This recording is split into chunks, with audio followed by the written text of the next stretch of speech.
The Grand Admiral of the Kraxan Empire stood before the holographic display, his four eyes narrowing at the image of the blue-green planet rotating slowly before him. His scaled skin shimmed under the artificial light as he turned to address the gathered War Council. "This is what you're concerned about, Science Director." Grand Admiral Vexthor's voice carried a note of derision. A pre-FTL civilization on a backwater world. Science Director Melira's crystalline form pulsed with urgent patterns of light. "My lord, our preliminary analysis suggests extreme caution.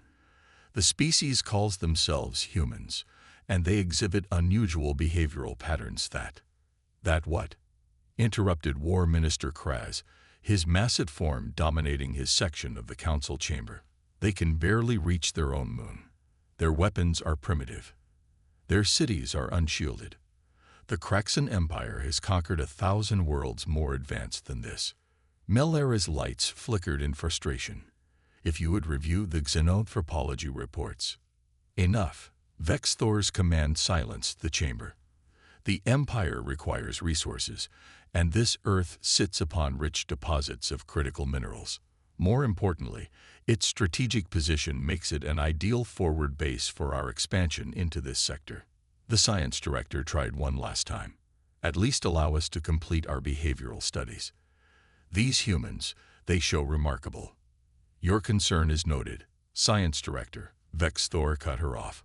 "But the decision is made. We will proceed with standard conquest protocols. A small fleet should suffice. No need to waste Imperial resources on such an insignificant target." As the War Council dispersed, Melira approached her old friend, Fleet Commander Zarkax. "They're making a terrible mistake," she said quietly.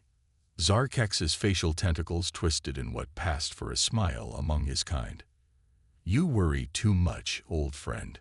What can a primitive species possibly do against our technology? Our shields alone are centuries beyond their comprehension." "That's exactly what concerns me," Melira pulsed. "In all our studies, humans have shown an unprecedented ability to comprehend and adapt to new technologies. But more than that, they exhibit behavioral patterns we've never seen in any other species.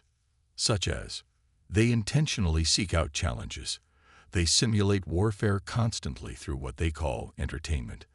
They unite fiercely against outside threats while maintaining internal diversity. They will fall," Zarkax said firmly. "Like all the others." 3 days later, the invasion fleet arrived in Earth's orbit. The ships emerged from hyperspace in perfect formation, their sleek forms designed to inspire awe and terror in primitive species. Commander Zarkax ordered the standard intimidation display, a series of precise atmospheric entries calculated to demonstrate overwhelming technological superiority. The first sign that something was wrong came when the humans failed to respond with the expected panic.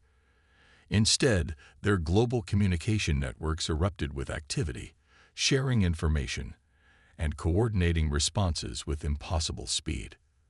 The second sign came when the first wave of ground forces landed outside a major population center. The humans were supposed to be paralyzed with fear. Instead, they had already evacuated civilians and prepared defenses that somehow perfectly countered Kraxan tactical doctrine. "Impossible," Zarkax muttered, watching the tactical displays showing massive casualties among his first wave. "How could they have known our standard assault patterns?" A junior communications officer spoke up, her voice shaking. "Sir, we're detecting thousands of transmissions discussing our tactics. They're sharing information about our weaknesses across something called social media. They're making memes about us." Before Zarkax could respond, a new alert blared through the command center. Their supposedly impenetrable cyber defenses had been breached.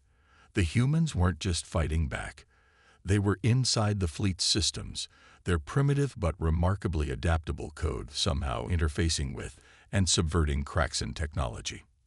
As chaos erupted across the invasion fleet, Zarkax received one final transmission from Science Director Melira. "I tried to warn you. Humans don't just fight wars. They've spent their entire history imagining them. Every possible scenario, every potential alien invasion. They've been preparing for us longer than we've known they existed. The invasion of Earth had begun, and the Kraxan Empire was about to learn why this particular planet had never been successfully conquered. The Kraxan Empire's Central Command received Fleet Commander Zarkax's distress signal with disbelief. The message was fragmented, corrupted by what appeared to be primitive but remarkably effective human cyber attacks. They're not just fighting back, Zarkax's transmission crackled. They're innovating faster than we can respond. Every tactic we deploy is countered within hours. They're treating this like a game. In the war room of a hastily assembled human defense center, Dr. Sarah Chen watched streams of data flow across multiple screens. Around her, an unlikely alliance of video game designers, military strategists, and teenage hackers worked in perfect synchronization. "Their technology is incredible," she muttered, studying the captured Kraxan shield frequencies, "but their thinking is completely linear. They have no concept of speedrunning." Next to her, General Marcus Williams raised an eyebrow. "Speedrunning?" A young hacker named Raj grinned without taking his eyes off his screen. "Finding exploits, General. Breaking systems in ways their creators never imagined. Gamers have been doing it for centuries." The Kraxan invasion force had expected primitive projectile weapons and crude nuclear devices. Instead, they faced an enemy that turned their own technological superiority against them in ways their rigid military doctrine couldn't comprehend. Civilian drone enthusiasts reprogrammed their devices to interfere with Kraxan sensors. Amateur radio operators discovered that certain frequencies could disrupt the aliens' neural implants. Even children contributed, their experience with virtual reality interfaces somehow allowing them to pilot captured Kraxan vessels more effectively than their original crews. In orbit, Zarkax watched in horror as another squadron of his ships went dark. The humans weren't just defeating his forces, they were assimilating their technology, improving it, and deploying hybrid weapons that shouldn't have been possible. "Sir," his second-in-command reported, "the humans have begun broadcasting something across all frequencies. They're calling it, 'Let's Play Alien Invasion.'"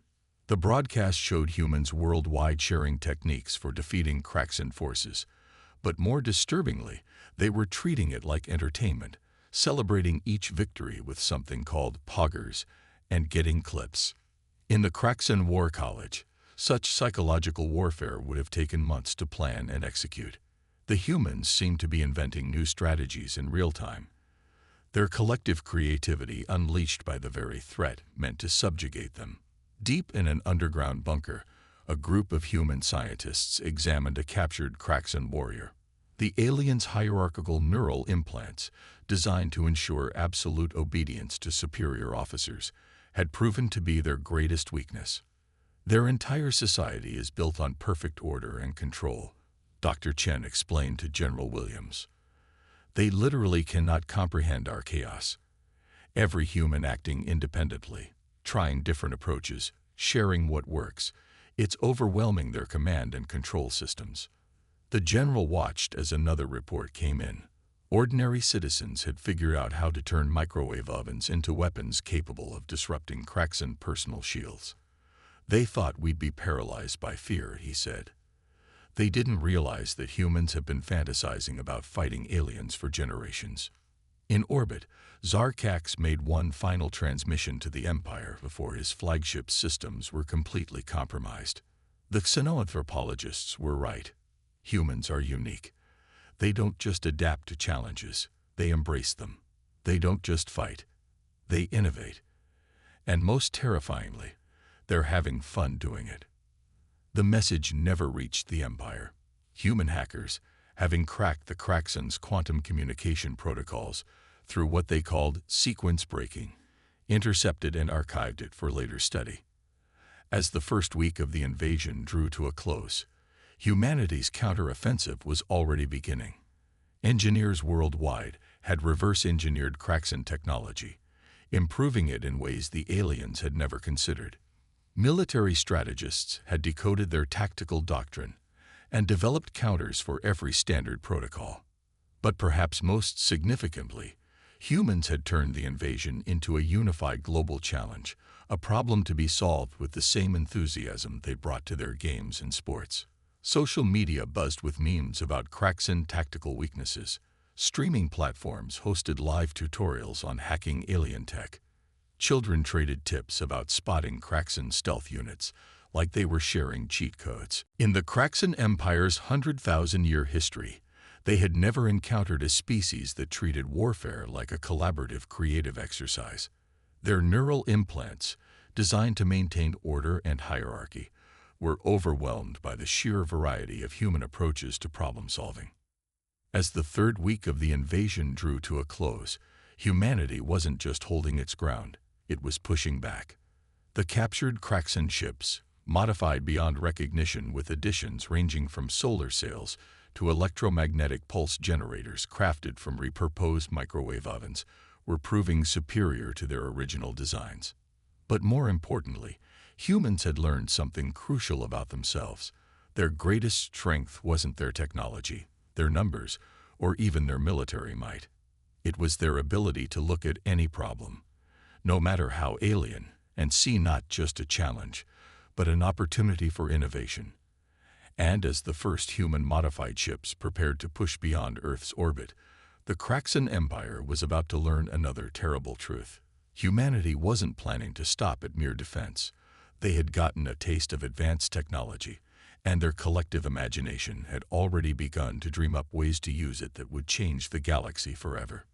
The Kraxan Imperial Palace trembled as Grand Admiral Vexthor received the latest reports. The holographic displays showed a sight that should have been impossible. Human ships, cobbled together from captured Kraxan technology and modified with seemingly random additions, were pushing beyond their solar system. "They've reached our outer colonies already."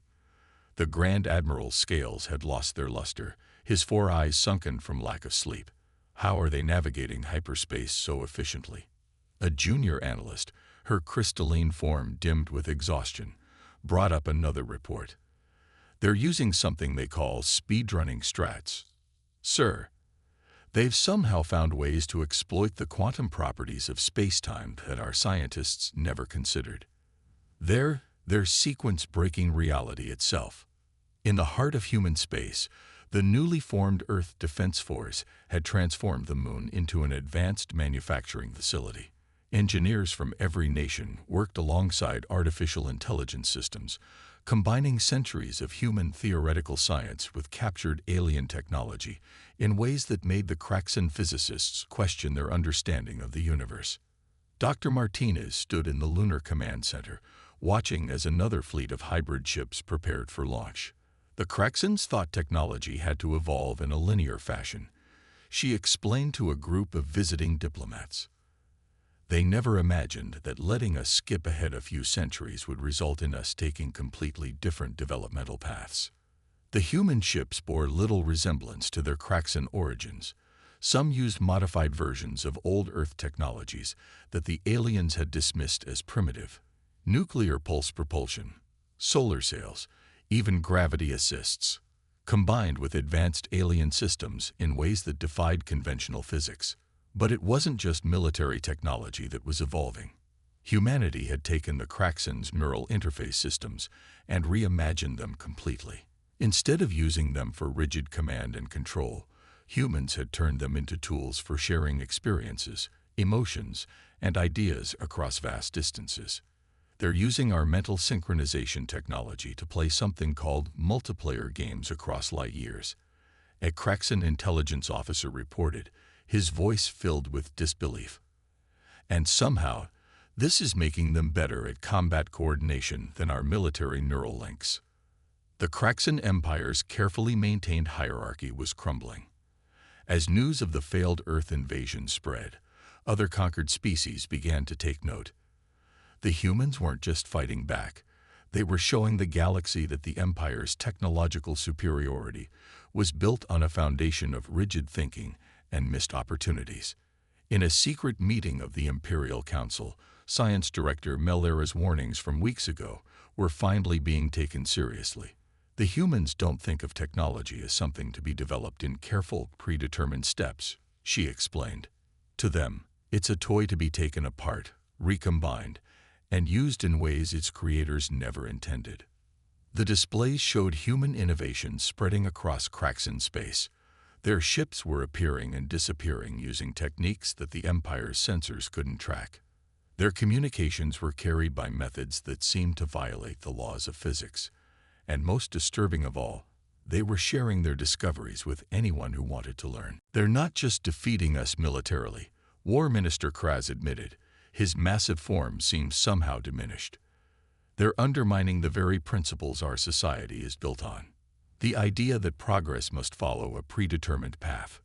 On Earth, the global network that had emerged to defend against the invasion had evolved into something unprecedented. The boundaries between nations had become increasingly fluid as humanity united not just in defense, but in a shared vision of their future among the stars.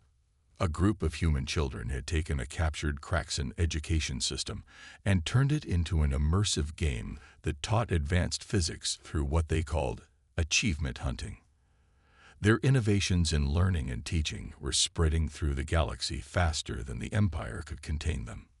"We need to sue for peace," Admiral Ixtel transmitted from her flagship, now retreating from another failed attempt to contain the human advance. "Every encounter with them leads to more of our technology being transformed into something we can't predict or counter." But it was already too late. Humanity had gotten its first taste of the galaxy, and their collective imagination had been ignited. The Kraxan Empire had wanted Earth's resources, but they had inadvertently given humanity something far more valuable: the means to turn their wildest dreams into reality.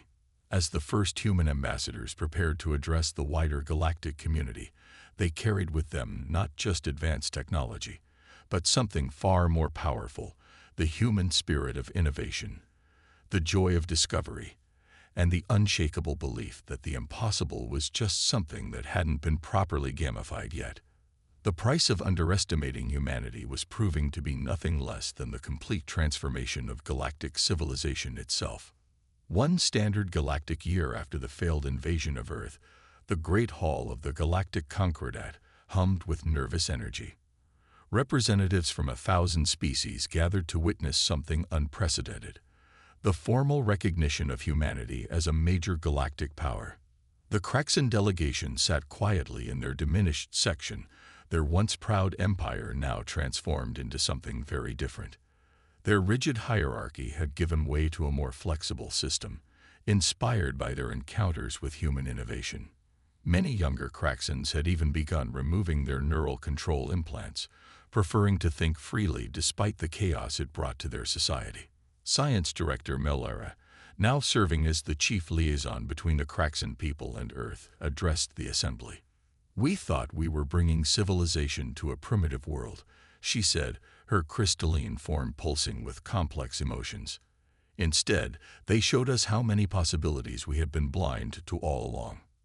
The human delegation entered the hall, led by Dr. Chen and General Williams. But they weren't alone. With them came representatives from dozens of formerly subjugated species, all of whom had embraced humanity's approach to technology and society. "The galaxy expected us to take centuries to reach the stars," Dr. Chen began, her voice carrying across the vast chamber. "But humanity has never been good at waiting. When the Kraxan Empire gave us advanced technology, they didn't just give us tools, they gave us possibilities." The central holographic display activated, showing the transformation that had swept across known space. Human innovations had spread like wildfire through the galaxy. Their hybrid technologies, combining different scientific traditions in ways no one had imagined possible, had revolutionized everything from space travel to medicine. A Zenthuri scientist, their gas cloud form shimmering with excitement, demonstrated how human video game designers had helped them develop new ways to manipulate quantum fields. A Merxian warrior proudly showed off battle tactics inspired by human sports strategies. Even the notoriously isolated crystal mines had begun participating in what they called interstellar game jams. Humanity's greatest gift to the galaxy wasn't their technology, General Williams explained, but their perspective. The idea that progress doesn't have to follow a predetermined path. That innovation can come from anyone, anywhere, if they're just given the chance to try. The evidence was everywhere. Across the galaxy, rigid social structures were giving way to more dynamic systems. Species that had been locked in conflict for millennia were finding new ways to cooperate, inspired by human methods of collaborative problem-solving.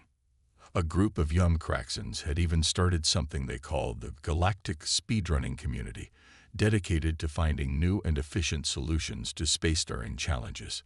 Their latest achievement, reducing interstellar travel time by exploiting what they called physics glitches, had the traditional scientific community in an uproar. But perhaps the most profound change was in how the galaxy's species viewed themselves and each other. Humanity's emergence had challenged the fundamental assumption that technological progress had to follow a linear path, that there was only one way to advance as a civilization. "We bring chaos," Dr. Martinez admitted to the assembly. "But it's the chaos of creativity, of innovation, of seeing problems not as obstacles but as opportunities. We bring the human spirit of play, of experimentation, of asking what if, and then trying it just to see what happens." The Galactic Concordats' new charter, drafted with significant human input, enshrined principles that would have been unthinkable just a year ago. The right to innovate, the freedom to experiment, the value of diversity in thought and approach, the importance of sharing knowledge across species and cultures. As the ceremony concluded, Grand Admiral Vexthor, now serving in an advisory role to the new Craxan government, approached the human delegation. "We came to your world thinking we would find primitives," he said, his scales having regained some of their luster. "Instead, we found teachers." The stars themselves seemed brighter now, as species across the galaxy began to look at them with new eyes. Humanity had not just earned its place among the spacefaring civilizations, it had transformed what it meant to be a galactic civilization. And as the first joint human-alien gaming tournament prepared to begin, broadcast across thousands of worlds, the galaxy was learning perhaps the most important lesson humanity had to teach, that the universe wasn't just a place of rules and order, but a vast playground of possibilities, waiting for someone to ask, "Why not?" and then try something new.